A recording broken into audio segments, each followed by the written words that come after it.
Bismillah. Assalamualaikum warahmatullahi wabarakatuh. Alhamdulillahi rabbil alamin.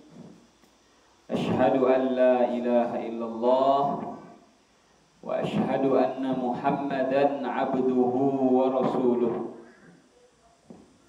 Allahumma salli wa sallim ala nabiyyina Muhammadin wa ala alihi wa ashabihi ajma'in. Amma ba'du.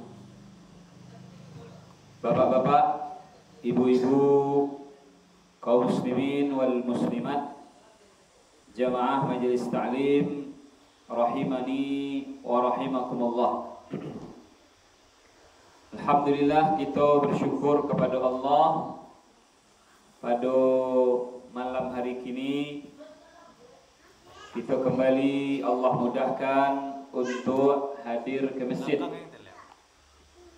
untuk sholat maghrib berjamaah. Kemudian kita adakan kajian wirid. Kemudian nanti insya Allah kita sholat isya berjamaah. Bapak Ibu jemaah semuanya, insya Allah pada malam ini kita kembali melanjutkan pelajaran kita tentang arkanul iman, tentang rukun-rukun iman.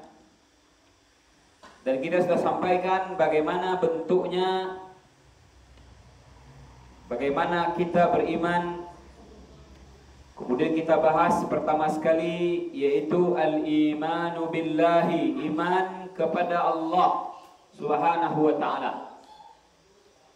Bagaimana bentuknya dan bagaimana kita beriman kepada Allah Subhanahu wa ta'ala sudah kita bahas di 3 kali pertemuan kurang lebih, yaitu bahwa pertama sekali kita mengimani adanya Allah Subhanahu wa ta'ala. Ini pertama sekali. Yang kedua, kita mengimani bahwasanya Allah Subhanahu wa ta'ala pencipta, pengatur, penguasa, pemilik alam semesta. Ya. Ini yang kedua. Kita wajib mengimani bahwasanya Allah lah satu-satunya pencipta, penguasa, pengatur alam jagat raya ini. Ini disebut oleh ulama dengan tauhid ar-rububiyah, ya. Alhamdulillahi rabbil alamin. Segala puji bagi Allah, Rabb, pencipta, pengatur, pemilik, penguasa alam semesta. Kemudian yang ketiga, cara kita beriman kepada Allah Subhanahu wa ta'ala yaitu kita mengimani Allah dengan mengibadati Allah Subhanahu wa ta'ala. Ya. Kita beriman kepada Allah maksudnya caranya adalah kita beribadah hanya kepada Allah. Inilah intisarinya beriman kepada Allah. Itu kita menghambakan diri kepada Allah, kita beribadah hanya kepada Allah Subhanahu wa ta'ala. Tauhid al-ibadah atau tauhid al-uluhiyah. Dan inilah dakwah Nabi dan Rasul. Semua Nabi, semua Rasul dakwahnya di posisi yang ketiga ini, yaitu kita mengimani Allah dengan bentuk beriman, beribadah, bertauhid kepada Allah Subhanahu wa ta'ala. وَلَقَدْ بَعَثْنَا فِي كُلِّ أُمَّةٍ رَسُولًا أَنِ اعْبُدُوا اللَّهَ وَاجْتَنِبُوا الطَّاغُوتَ. Allah mengutus Nabi dan Rasul, itu tugasnya ini, mengajak kaum tersebut beribadah hanya kepada Allah dan meninggalkan taghut, segala yang disembah, yang diibadahi selain Allah Subhanahu wa ta'ala. Kemudian yang keempat, bentuk kita beriman kepada Allah Subhanahu wa ta'ala adalah kita imani nama-nama Allah yang husna, yang indah. Kita imani sifat-sifat Allah yang mulia, yang tinggi, yang mulia, yang agung, yang luhur.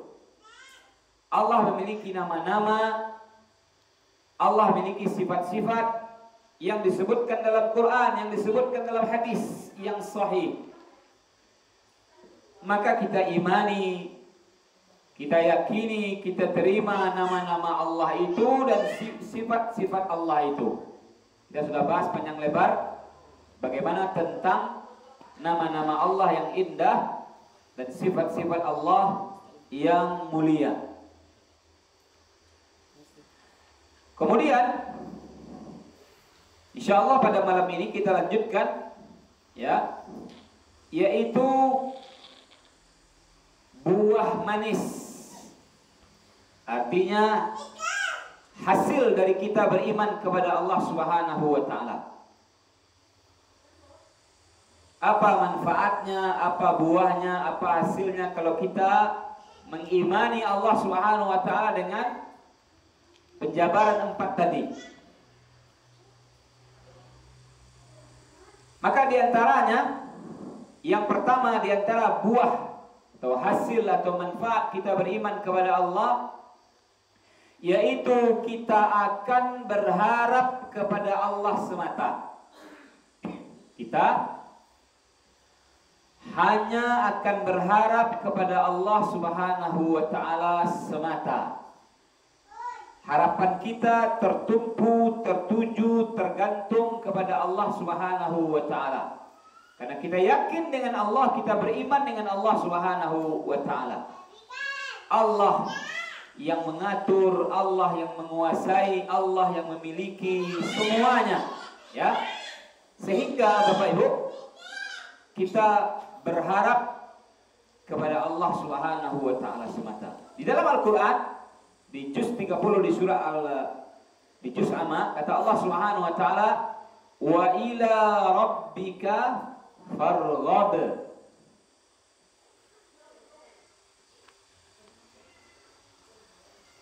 Di surah Al-Nashrah ya. Kata Allah Subhanahu wa taala, wa ila rabbika farghab. Dan hanya kepada Rabb-Mu lah engkau berharap. Ya. Wahai Muhammad sallallahu alaihi wasallam, hendaklah kepada Rabb-Mu, kepada yang menciptakanmu, kepada yang memberikanmu rezeki, kepada yang mengatur, yang menguasai alam semesta inilah, kepada Rabb-Mu engkau berharap. Ayat ini memerintahkan ya kepada kita untuk kita senantiasa hanya berharap kepada Allah Subhanahu wa taala. Sekarang ada pertanyaan, ya. Dalam hal apa kita berharap kepada Allah Subhanahu wa taala? Dalam perkara apa kita disuruh, diperintahkan untuk berharap kepada Allah Subhanahu wa taala? Maka Pak Bu, ini pertanyaan begini, jawabannya adalah kita berharap kepada Allah ya dalam hal apa saja. Ya, dalam hal apapun. Bahkan kita katakan kapan saja, di mana saja, di segala kondisi, di segala keadaan, ya, kita berharap kepada Allah Subhanahu wa taala. Kita bergantung kepada Allah Subhanahu wa taala. Di dalam surat Fatir ayat 15 Allah Subhanahu wa taala menyebutkan, ya ayyuhan nas antumul fuqara'u ila Allah wallahu huwal ghaniyyul hamid. Surah Fatir ayat 35, ayat 15. Surat ke-15, surat ke-35 ayat 15 ya. Surat ke-35 ayat 15. Kata Allah Subhanahu wa taala, ya ayuhan nasu, wahai seluruh manusia, wahai sekalian manusia, antumul fuqara'u, kalian semuanya adalah fakir. Kalian semuanya adalah membutuhkan Allah, memerlukan Allah. Ya. Antumul fuqara'u ilallah. Kalian semuanya fakir, kalian semuanya membutuhkan Allah Subhanahu wa taala. Ya. Wallahu, dan Allah itu huwal ghaniyyu, dialah yang maha kaya. Tidak butuh apa saja dan siapa saja. Al-Hamidu, dan dialah Allah yang maha terpuji. Nah, Bapak Ibu yang kami hormati, ayat yang mulia ini, ya, Allah memanggil manusia, seluruh manusia, dan Allah mengkhabarkan dan memberitahukan dalam ayat ini bahwasanya kita manusia ini membutuhkan Allah, ya, memerlukan Allah. Kita ini fakir, ya, fakir itu artinya butuh, ya, perlu. Kemudian Allah Subhanahu wa taala menyebutkan, dan Allah lah yang maha kaya. Arti maha kaya Pak Bu, yaitu tidak butuh apapun, tidak memerlukan apapun. Itu namanya kaya. Ya. Allah sebenarnya nggak butuh kita. Kita yang butuh Allah. Allah tidak butuh Rasul. Allah tidak butuh malaikat. Allah tidak butuh langit. Allah tidak butuh bumi. Allah tidak butuh apapun. Ya. Karena Allah itu maha kaya. Maka bahkan Allah Subhanahu wa taala tidak membutuhkan ibadah kita. Kadang sebagian orang dia membanggakan ibadahnya, membanggakan ilmunya, membanggakan kesolehannya, atau membanggakan hartanya dan semacamnya. Padahal Allah tidak membutuhkan ibadahnya tersebut, ilmunya tersebut. Ya memangnya kalau ilmunya banyak, pangke Allah naik, tidak. Ya. Memangnya kalau dia rajin ibadah, Allah Subhanahu wa taala tinggi derajatnya, tidak. Kalau dia nggak belajar, Allah turun derajatnya, enggak. Enggak ada urusan Allah jawab, Allah nak butuh jawab tak. Kita enggak ada beribadah kepada Allah Subhanahu wa taala, kita tinggalkan ibadah, Allah akan turun pangkainya, enggak. Enggak ada ngaruh ya. Jadi Allah itu tidak butuh kepada kita. Kita yang butuh Allah Subhanahu wa taala. Itu namanya Al-Ghani, maha kaya. Lalu Al-Hamid, Allah itu Al-Hamid, yaitu maha terpuji. Ya, maha terpuji. Kenapa Allah maha terpuji? Karena Allah itu sempurna. Apa arti sempurna? Tidak ada kurang, tidak ada buruknya, tidak ada cacatnya, tidak ada aibnya, tidak ada negatifnya. Itu namanya sempurna. Sempurna itu ya. Nah, Allah maha sempurna. Tidak ada kurangnya, tidak ada buruknya, tidak ada negatifnya, tidak ada cacatnya, tidak ada aibnya, maka dia sempurna. Makanya Allah itu maha terpuji. Dia yang layak dipuji. Nah, adapun kita kekurangannya banyak, namun kadang orang muji juga, ya. Nah, orang muji kita itu semata-mata karena Allah ya menampakkan kelebihan kita dan menutup kekurangan kita. Ya. Misalkan seseorang dipuji karena dia hafal 30 juz. Ya. Seseorang dipuji karena dia hafal 1000 hadis. Seseorang dipuji karena dia tamat kuliah Madinah. Seorang dipuji karena dia hebat bahasa Arab, hebat nahu, hebat sharaf. Ya, dia bisa hafal 30 juz, dia hafal 1000 hadis, dia bisa hafal hebat bahasa Arab, dia bisa tamat kuliah di Madinah. Itu semata-mata karena pemberian Allah, karena nikmat dari Allah, karena rezeki dari Allah. Coba kalau Allah ya belongkan urat sarafnya sedikit, bisa dia hafal Quran? Gak bisa ya. Allah buta uhik saraf kepala itu merah selayang gitu kan. Biar bisa dia berbahasa Arab, ya tidak bisa, encik-encik dengan labuh orang. Ya. Maka apa? Semua yang dia hebat tersebut adalah karena pemberian Allah Subhanahu wa taala. Kemudian dia dipuji orang, dia hafal 30 juz, dia hafal 1000 hadis.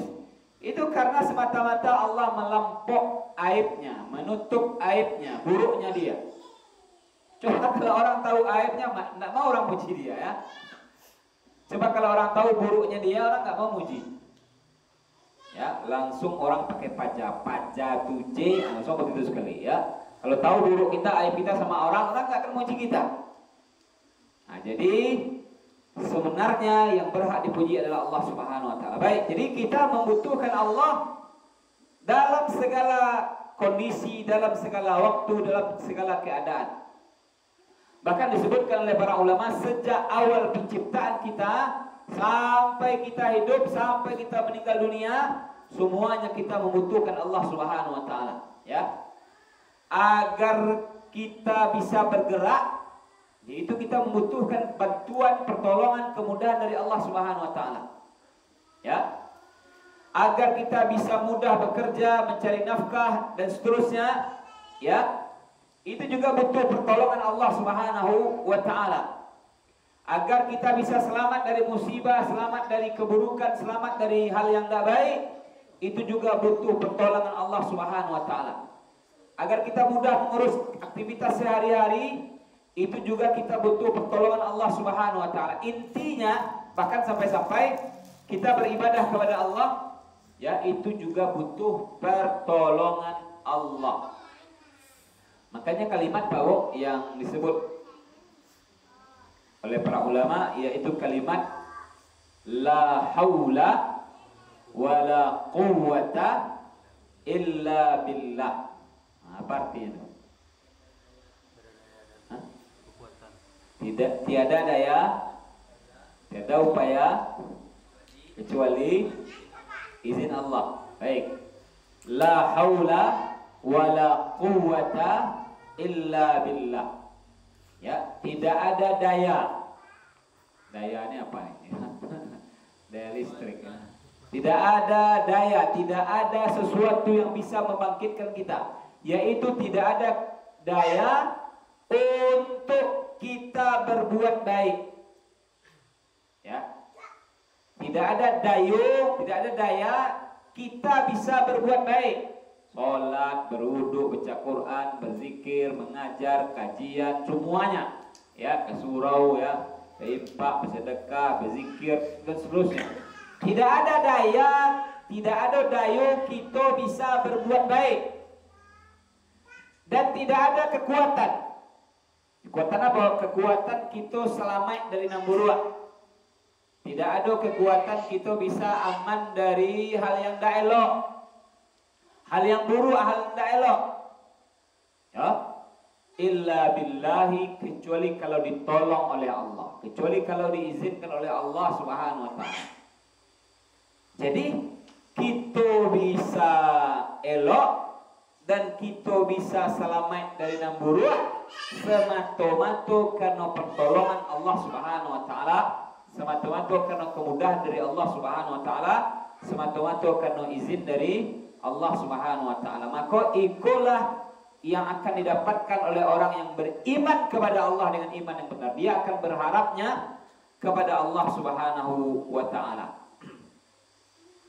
Yo, bahkan tidak bisa kita mengedipkan mata kita kecuali kalau itu diizinkan, ya, dimudahkan oleh Allah Subhanahu wa taala. Dalam 1 menit berapa kali mata berkedip? Nggak tahu? Dalam 1 menit?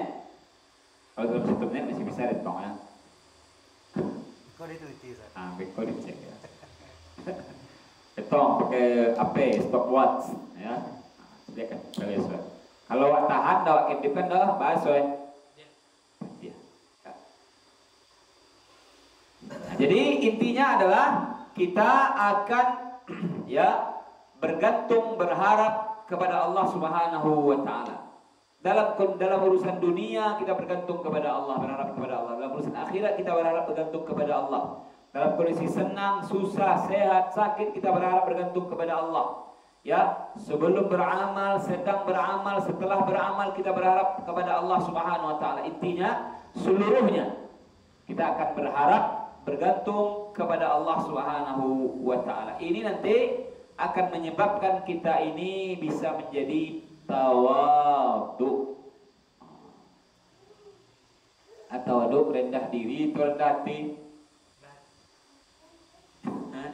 Rendah diri. Kalau rendah diri itu tidak bedil. Rendah hati. Tawadhu. Seseorang kalau dia berharap kepada Allah, bergantung kepada Allah, dia akan bisa menjadi tawadhu, rendah hati. Ya, tidak sombong. Ya, tidak sombong.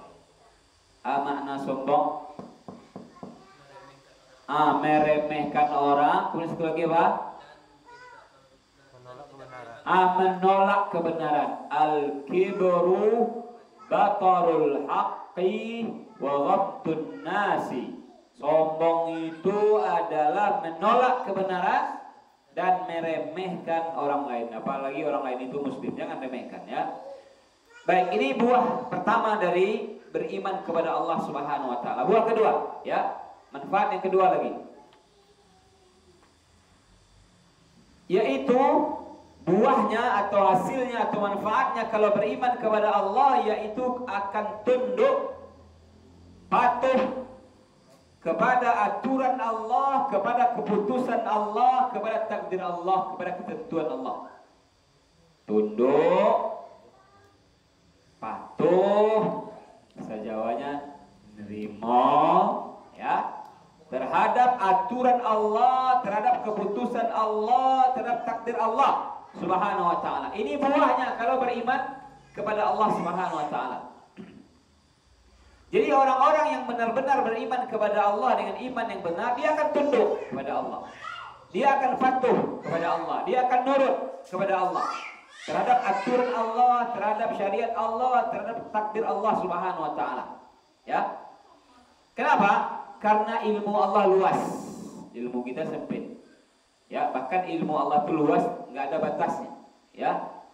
Enggak ada hal yang tidak diketahui oleh Allah Subhanahu wa taala. Di sisi Allah lah kunci-kunci ilmu gaib semuanya. Ya. Saking luasnya ilmu Allah Subhanahu wa taala. Di dalam surat Al-An'am ayat 59, ya. Allah Subhanahu wa taala menyebutkan bahwasanya di sisi Allah lah kunci-kunci gaib. Wa 'indahu mafatihul ghaibi la ya'lamuha illa huwa. Di sisi Allah lah kunci-kunci perkara gaib. Tidak ada seorang pun yang tahu tentang gaib tersebut, tentang kunci-kunci tersebut, kecuali hanya Dia. Ya. Wa ya'lamu ma fil barri wal bahri. Dan Allah mengetahui apapun yang di daratan dan apapun yang di lautan. Wa ma tasqutu min waraqatin illa ya'lamuha.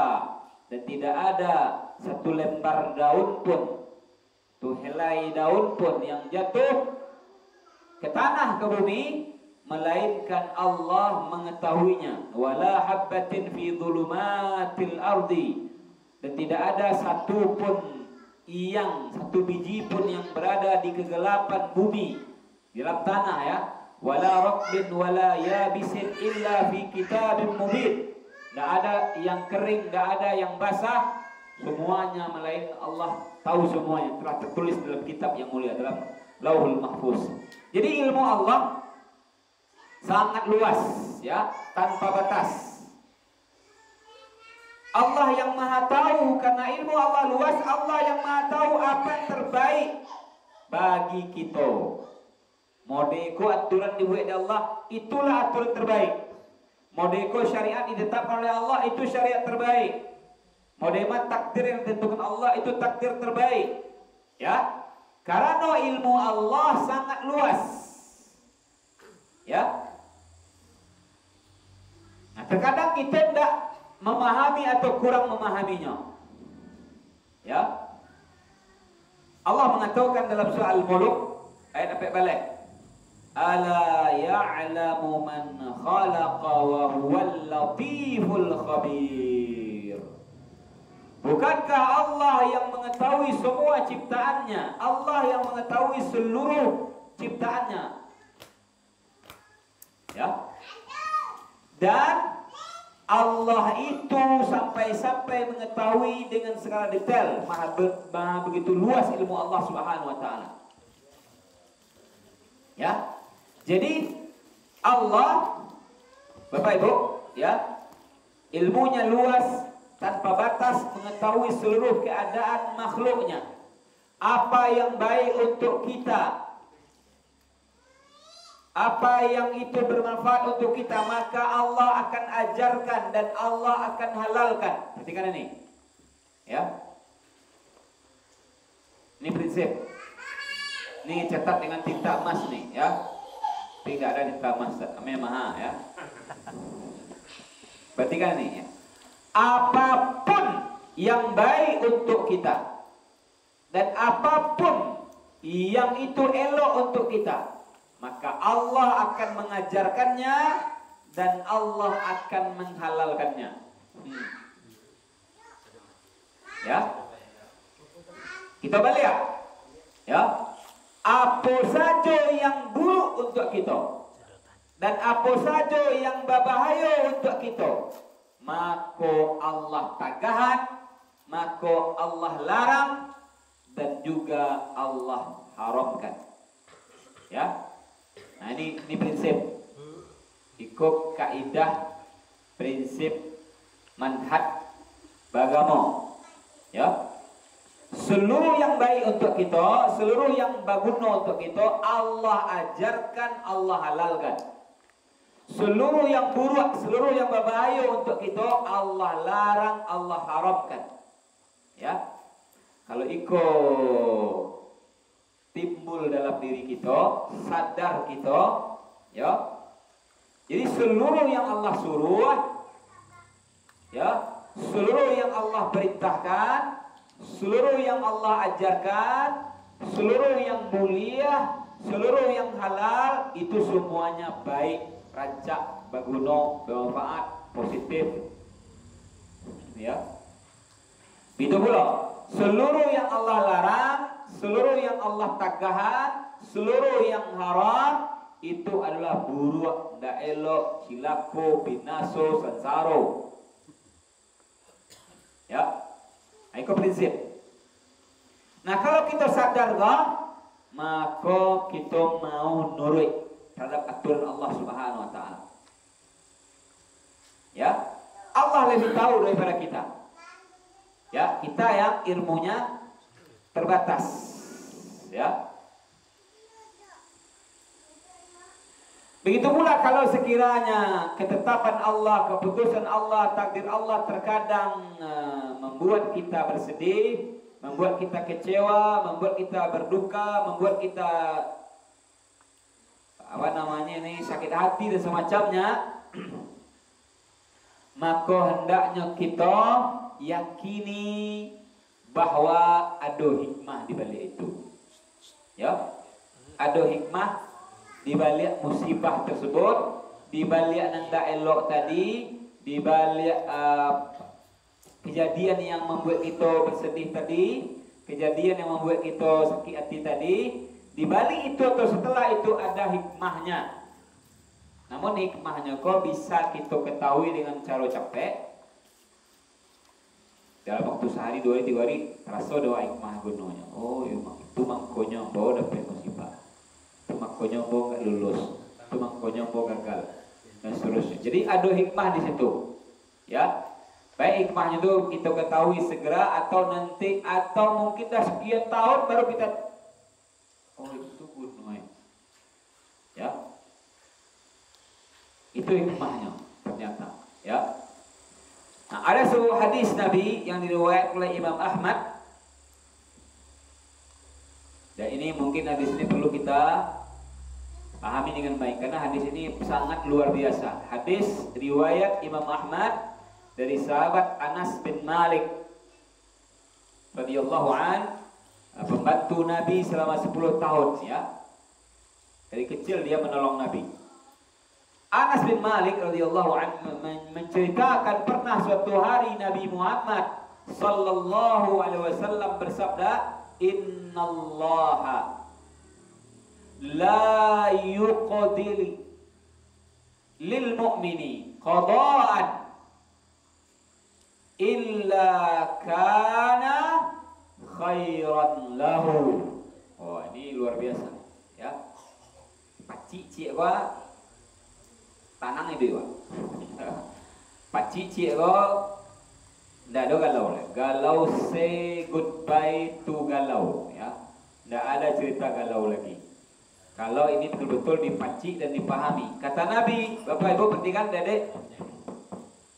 Innallaha, sesungguhnya Allah, la yaqdi, tidaklah memutuskan atau mentakdirkan sesuatu lil mu'mini, untuk orang beriman. Panci kuncinya untuk orang beriman.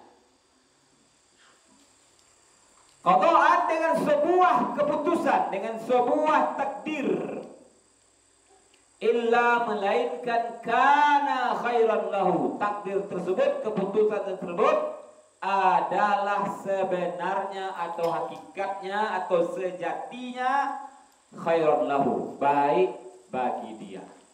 Ya, baik bagi dia. Saya ulangi, kata Nabi dalam hadis Imam Ahmad di Anas bin Malik, dan ulama katakan hadisnya sahih. Seperti penelitian Syekh Albani rahimahullah ta'ala, bahwasanya sesungguhnya Allah tidaklah menetapkan sebuah takdir bagi seorang mukmin, bagi seorang yang beriman, melainkan takdir tersebut atau keputusan tersebut sebenarnya baik bagi dia. Ya, sebenarnya. Walaupun mungkin dia nangis, walaupun mungkin dia kecewa, walaupun mungkin dia sakit hati, walaupun mungkin dia berduka. Kalau itu merupakan keputusan Allah, takdir Allah untuk dia, kalau dia beriman, maka sebenarnya itu adalah baik bagi dia. Bako itaman nih kuli ambo. Nah, kan ketetapan Allah ini. Ini baik ini. Gitu ya. Bako sianu kora rumah ambo. Nah, ini kau contoh ya dah. Itu baik bagi kita ya. Pokoknya takdir apa takdir? Sesuatu yang sudah kita rasakan, kita dapatkan, menimpa, terjadi pada diri kita, itu namanya takdir ya. Kalau alun itu lu takdir ya. Bako panusi nak pertama bo, bako dua nak mau baru, bako Supra X Honda bo misalkan ya. Pokoknya apa saja lah ya. Maka seluruh yang terjadi yang Allah tetapkan yang sudah ada sekarang, udah khairan lahu ya. Itu baik bagi kita sebenarnya. Ya, coba kalau putih model orang anu lo kuliah bawa bayu lo enggak baik lo kok. Ya, tiba kok anu lo Herli lo motor boleh berarti le kok. Ya, balar go Herli cek. Hah? Lihat tahu lo, itu ada punya kan? Kalau Herli cek 85 kalau naik. Nah kawi ya betul. Jadi kalau leher lilo motor ya di Sapporo nama lengah leher ya. Nah, jadi itu ya. Pokoknya yang ada kini, yang ada pada kita itu takdir kita, itu rezeki kita, itu ketetapan dari Allah. Udah, itu lebih baik. Itu baik untuk kita. Ya. Syukuri. Maka terkadang Bapak Ibu yang kami hormati, kita tuh ada mungkin merencanakan sesuatu ya. Rencana mantap ya. Bagus planningnya ya. Pokoknya padi ya. Rencana tuh paling rancak, rencana planning gitu. Ya. Awaklah berusaha menempatkannya ya, berusaha menelusurinya, berusaha meraihnya. Namun akhirnya apa? Gagal. Akhirnya apa? Gagal.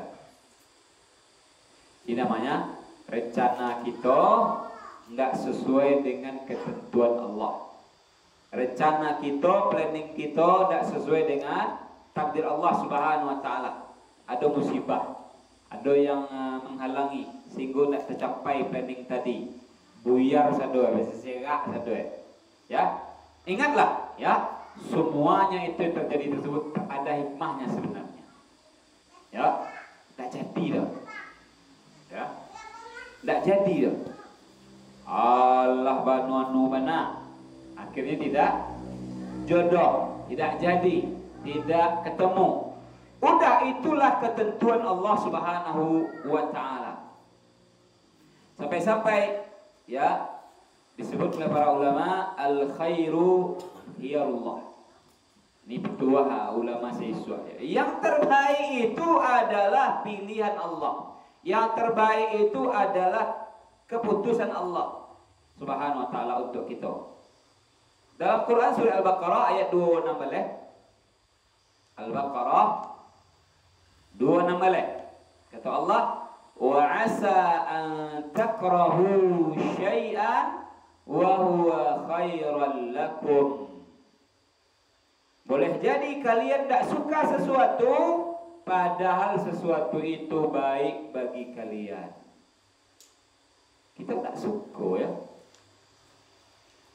Apa kaju apa pokoknya suka lah apapun tu ya. Padahal itu adalah baik bagi kita. Ini Allah sebutkan dalam Quran. Lalu Allah katakan, Allah tutup ayatnya, wallahu ya'lamu wa antum la ta'lamun. Allah yang tahu, kamu tidak tahu. Jadi menurut kita tidak elok. Kita sebenarnya itu baik karena kita tidak tahu. Ya. Nah, ini menunjukkan bagaimana ketetapan Allah, aturan Allah, takdir Allah semuanya atas berdasarkan ilmu Allah yang luas. Ya. Keputusan Allah, takdir Allah semuanya itu berdasarkan ilmu Allah Subhanahu wa taala yang luas.